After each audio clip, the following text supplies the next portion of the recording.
I'm going to start tonight by taking a bit of a chance and something I would never do if I worked for commercial TV. I'm going to tell you right off the bat that we're going to a concert and then we're going to visit some historic homes. Now, I know there are a lot of people who like that sort of thing, but there are a lot of people who don't. Or maybe they just don't think they like it. And that becomes the challenge for a lot of these kinds of attractions.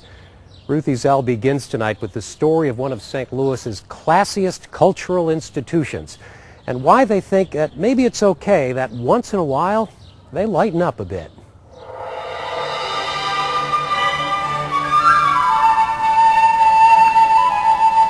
Andrea Kaplan's first season with the St. Louis Symphony Orchestra included this performance of Mozart's Flute Concerto in D major.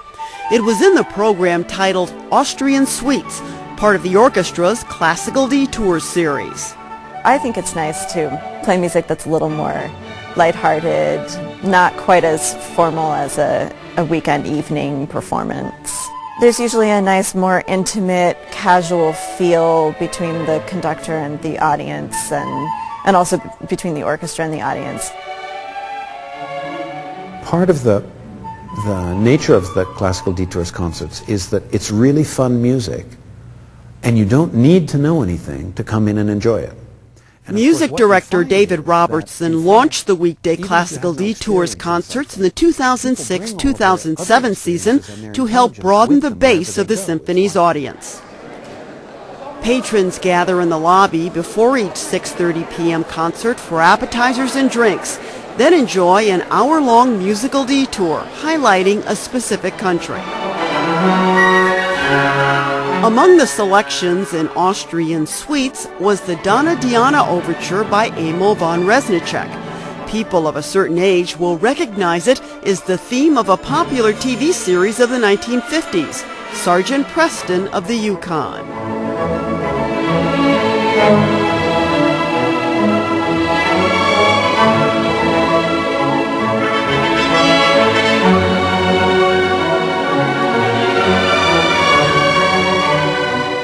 So-called classical purists may scoff at frothier fare like this, but at a time when symphony audiences are aging and shrinking, survival depends on making the classical music experience more accessible.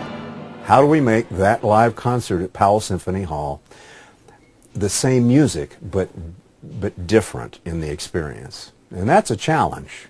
Jim Connett is program director of Classic 99 Radio, a station with close ties to the St. Louis Symphony Orchestra. Casual classics, come in your flip-flops, okay with me.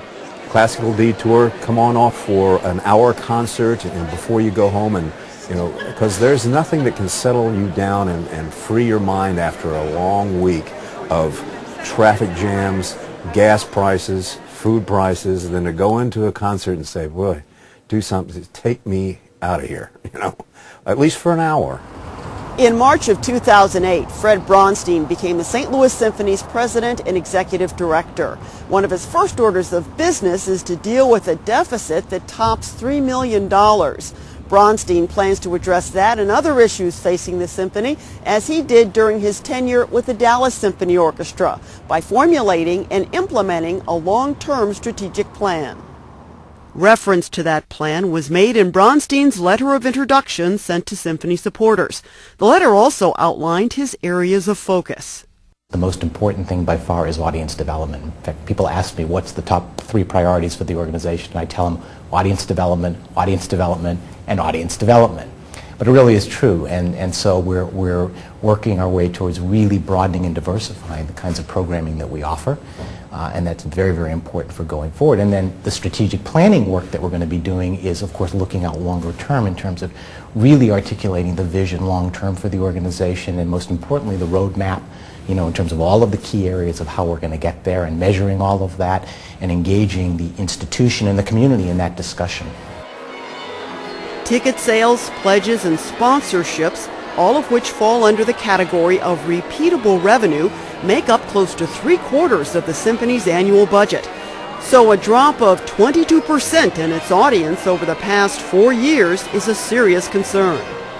But the Happy Hour Classical Detours and its newer summertime companion Casual Classics sweeten the pot for current and prospective attendees. get some people out. Doug Carlson's first experience with classical detours was at the Hungarian Rhythm Concert. Because I enjoy classical music, but I don't normally make a point to come out and see the symphony because you think that you have to dress up and it's expensive and it's just more trouble than it's worth sometimes. So this was a very easy, accessible way to come out and experience the music. This is my second time. I came for Polish dance music a couple of months ago. What did you think? It was really exciting. They started playing these polka dance songs. They played Roll Out the Beer Barrel, and the entire row behind us knew the music and were singing along, and it's a really lively crowd. One of the reasons we called this Detours Hungarian Rhythm is that in fact there was this sense of something about the rhythm that you had in this sort of whole central plain that made up Greater Hungary. David Robertson's down-to-earth personality is indicative of the symphony as a whole.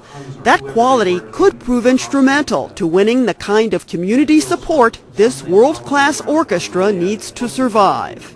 They don't look at being a great musician or being part of a great musical organization as excluding anybody. They really have the whole inclusionary aspect.